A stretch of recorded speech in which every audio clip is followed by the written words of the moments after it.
I want to give you a hypothetical scenario. Let's go back to this game right here from 2024 between the Jacksonville Jaguars and the Detroit Lions. It was extremely obvious, and I truly mean extremely obvious, that at halftime, the Lions were going to win, and that there was no chance in the world that the Jaguars would come back. The Lions were already heavy favorites to win, and at halftime, they led it 28-6, scoring 4 touchdowns on their 4 drives of the half. Unsurprisingly, things did not change much over the final 30 minutes, and the Lions absolutely steamrolled the Jaguars, dropping a 50-burger on them and winning it 52-6, in a game that, I kid you not, was not even as close as the final score might indicate, because the Lions could have probably dropped 60 on this day. But I want you to imagine, at halftime of this game, that Jaguars head coach Doug Peterson completely checked out, and knowing that this was not Jacksonville's day, went to Dan Campbell and asked if they could call off the rest of the game. Imagine if Peterson went to Campbell at halftime and said, "Hey, look, you guys are so much better, and you're clearly going to win this thing, so congrats on the win. Mind if we just call the game here and end it after 30 minutes, and we can go home and hit the showers?" Obviously, something like this would be insane. Just think about all the reasons why this would never be allowed. It would mess up potential tiebreakers and statistics. It would screw up some player bonuses. It would screw up the betting lines and would send every casino and bettor into a frenzy.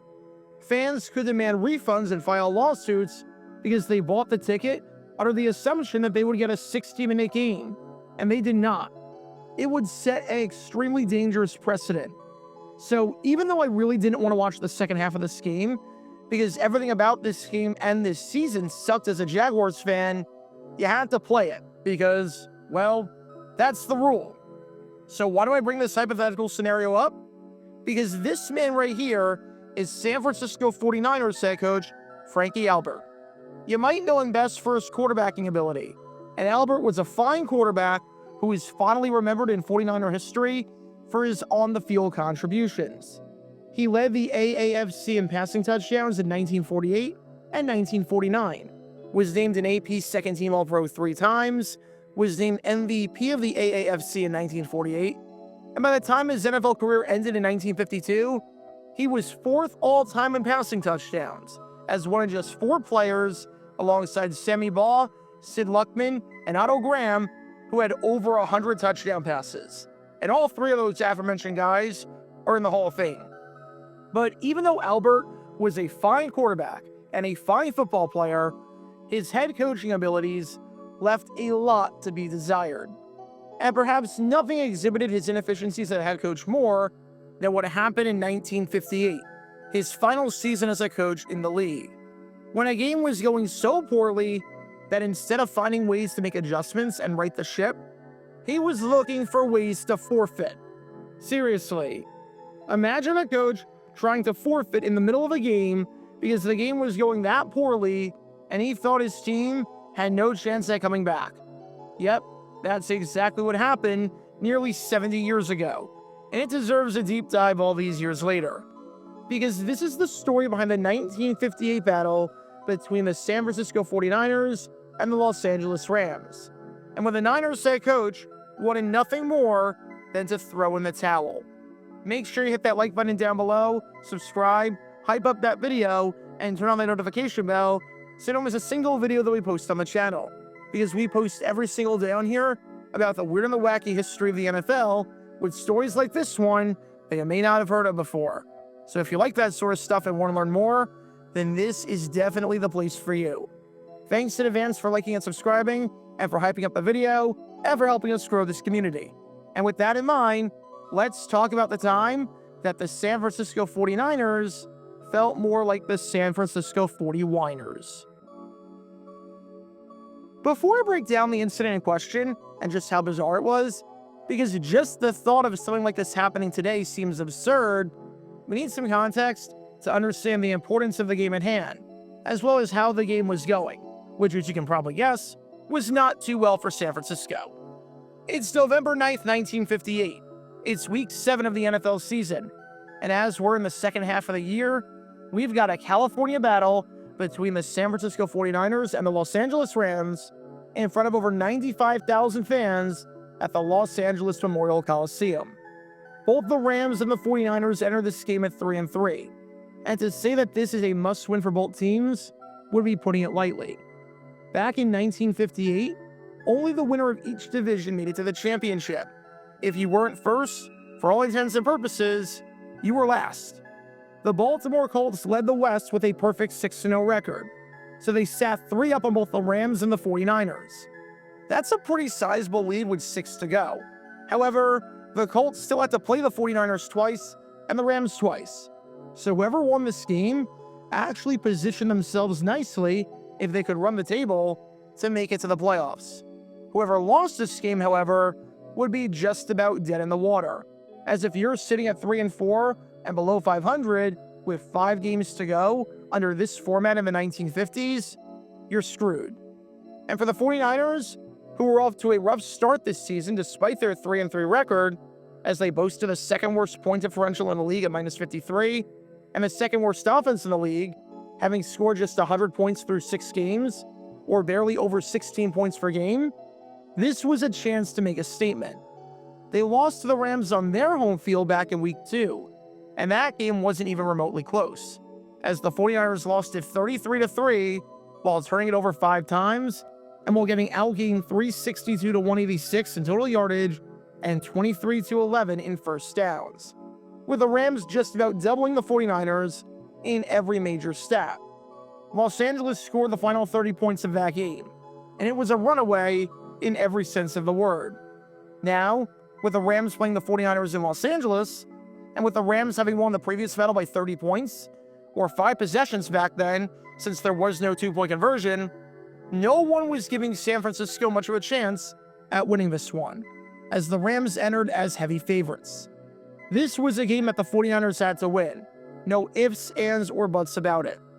Win this game and get revenge on the Rams for what they did to you a month ago back on October 5th, and you're right back in it with a chance to turn your season around and make it to the playoffs for the second straight season. Alas, as you could probably tell, based off of everything I've said so far, and based off of the highlights of the game you've been watching, that did not happen. In fact, that didn't even come remotely close to happening, as at halftime, the result was a foregone conclusion. Los Angeles scored 3 touchdowns in the first quarter to lead it 21-0, and at halftime, the Rams led it 35-7, leading it by 28 points. For some perspective on just how dominant this was, the 28-point deficit was the largest ever faced by the 49ers at the half, and was a deficit so large that it wouldn't happen again for the Niners until 1980. Oddly enough, the 49ers trailed 35-7 at the half against the Saints that year, and actually came back to win that game, in the game that really put Joe Montana on the map, but I digress. At the time in NFL history, there were 59 previous instances of teams trailing by 28 points or more at the halftime break. Unsurprisingly, those teams were a combined 0-59, with every single one of those teams losing by multiple possessions. From the Frankfurt Yellow Jackets leading 34-0 at the half against the Buffalo Bisons in 1927, to the Cannon Bulldogs leading 33-0 at the half against the Milwaukee Badgers in 1922, to the Detroit Lions leading 29-0 at the half against the Dallas Texans in 1952, to a whole slew of other games, no one, not one single team, had erased a 28-point deficit at the half. And seeing as the Niners lost by 30 the last time they played the Rams 1 month ago, Frankie Albert knew. The Rams were just the better team. There was nothing that could be done during the second half. The Niners could play their best game, and it wouldn't be enough. The Niners could make all the adjustments they wanted to, and it wouldn't be enough. The Los Angeles Rams, led by future Hall of Fame coach Sid Gilman, were just too good. And with that, Albert approached Gilman in the tunnel and asked if the game could get called off. This game is over. The outcome is a formality. You guys win. So let's just get out of here and end this thing, and none of us risk getting injuries the rest of the way, and we can all go home right now. As Albert said, the turning point came when we got off the plane to come down here. After the kickoff, things got progressively worse. So bad, in fact, that after the half, in the tunnel coming back on the field, I stopped Sid Gilman and said, "We better call this thing off now and send our players back to the showers." And if you're wondering whether this was said in a joking context, or this was said like your average John McKay quote when he was the head coach of the Buccaneers 2 decades later, oh no. He was being 100% serious. He genuinely wanted to call the game off right then and there.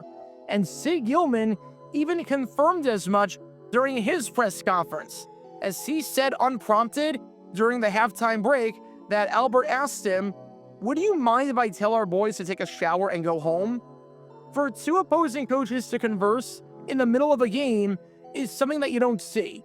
You'll see them meet up before the game and after the game, but never in the middle of the battle. But for their coaches to meet up with Albert initiating the conversation with Gilman, and with Albert saying that the game was over and we should call it, that is genuinely something else. That is something I've never seen before.